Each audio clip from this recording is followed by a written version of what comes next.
Well, hello there to the world and anybody who watches this. My name is Ryan Bamey. It's officially June 30th, which means we are halfway through the year, and for those of you who do not know me, one of my greatest passions in life is film and movies and seeing them, critiquing them, bitching about them, and everything that falls in between. And I wanted to take this time to officially list my top 5 favorite films of 2016 thus far, while also listing a couple honorable mentions. Here we go.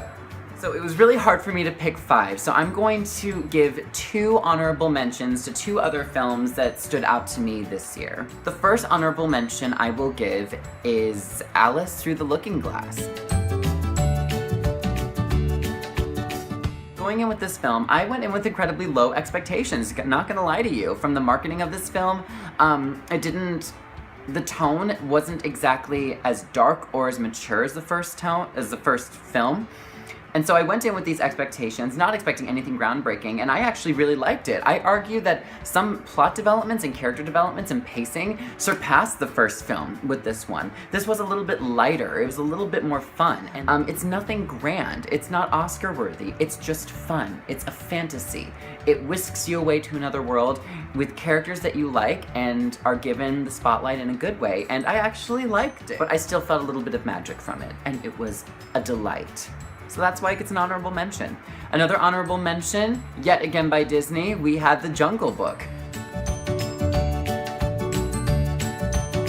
I grew up not necessarily in love with The Jungle Book, the original cartoon. I'm not gonna lie to you, it was never one of my favorites. This film, I argue, was better than the original because it had a sense of darkness to it, a little bit more realism, and it wasn't afraid to push that boundary while still making it friendly for kids, but there was a bit more. There's death in this film, there's heartbreak, there's sadness, there's turmoil, and it takes the story of Jungle Book and honors the core story and characters and spark of the original, if you will, but it went further with it. But it was also visually stunning,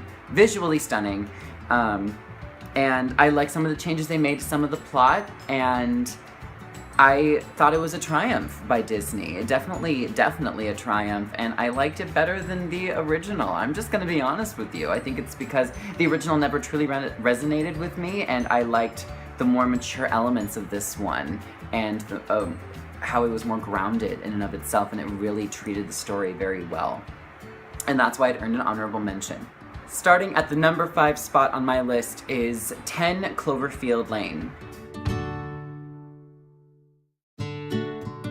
Seeing it, it was not at all what I was expecting. The marketing was brilliant in not giving away anything huge in the movie. I was on the edge of my seat the entire time. It was compelling, it was emotional.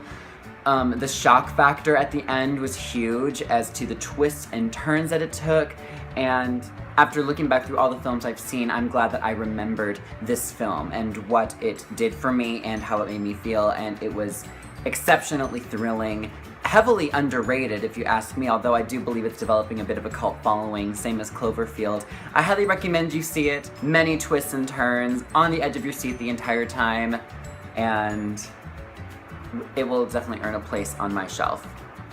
And taking the number 4 spot in my list is Me Before You, starring Emilia Clarke and Sam Claflin, based on a best-selling romance novel not by Nicholas Sparks, and one of the many reasons I actually went to go see this film. I'm a very harsh snob when it comes to romance and romantic comedies and really making them well and not making them campy or forced emotional, if that makes sense. Please see it for the 2 actors in the film. They did an exceptional job of bringing these characters to life. You're just swept away by their chemistry. It was emotional, but it was also endearing, and it wasn't overly sad. It didn't get preachy. It left me feeling uplifted. You can look at the trailer for this film and, have a pretty decent idea that it's gonna be sad, but it's definitely more uplifting than sad, and I felt more happiness than sadness watching this film. Not that sadness is a bad thing, but this film, there was a great balance, and again, I was sold on the characters, and that's why it earned a place on my list, thus as being one of my favorite movies this year so far. And at the number 3 spot, we have XMen Apocalypse.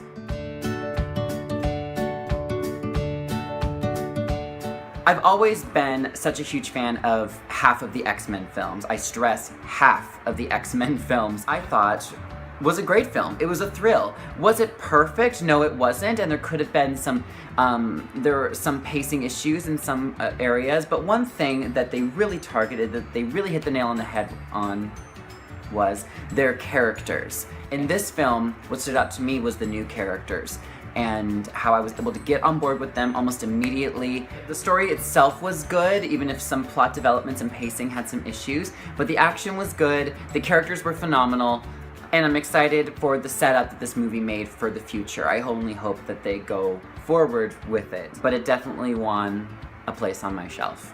And at the number 2 spot, we have Finding Dory.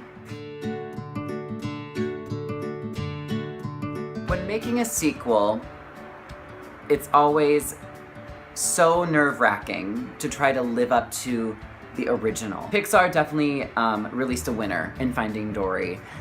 Was it as grand as Finding Nemo? I'm gonna say no, it wasn't. I think a lot of that had to do with the setting of the film.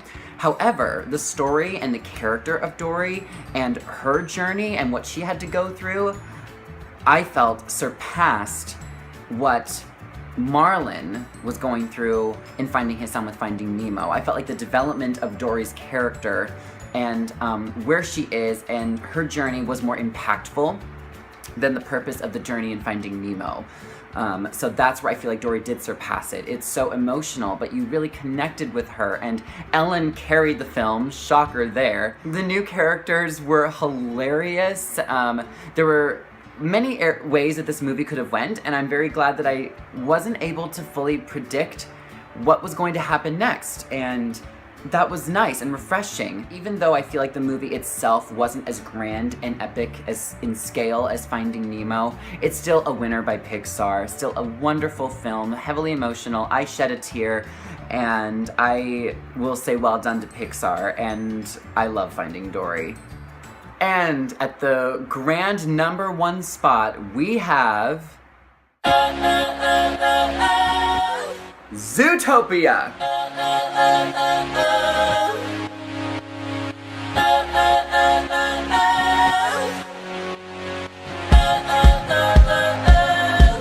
I messed up tonight. This movie, oh my god, Disney, well done, bravo. I cannot talk up this movie enough. I was so shocked and flabbergasted when I was in the theater at seeing this film, the quality of this film. It was hilarious, the character building, the world building.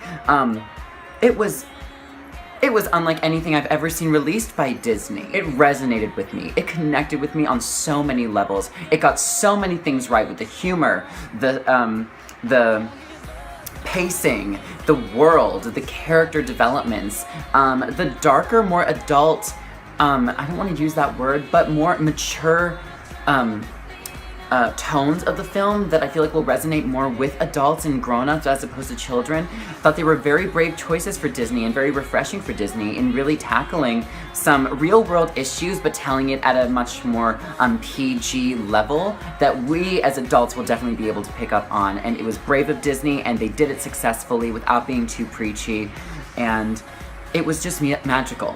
It was pure magic, and I felt it. It's just one epically original, heartfelt, rounded, fantastical story, and it resonated with me. It stuck with me. It won me over, and it has, without a doubt, won the number 1 spot so far in being my favorite film of 2016 that has been released to date. So there you have my top 5 favorite films of this year so far, people. Yeah. 10 Cloverfield Lane, Me Before You, XMen Apocalypse, Finding Dory, and Zootopia. Well, there you have it, people. Those are my top favorite films of 2016 so far. I raise a hypothetical glass to the rest of 2016 and anxious to see what happens next.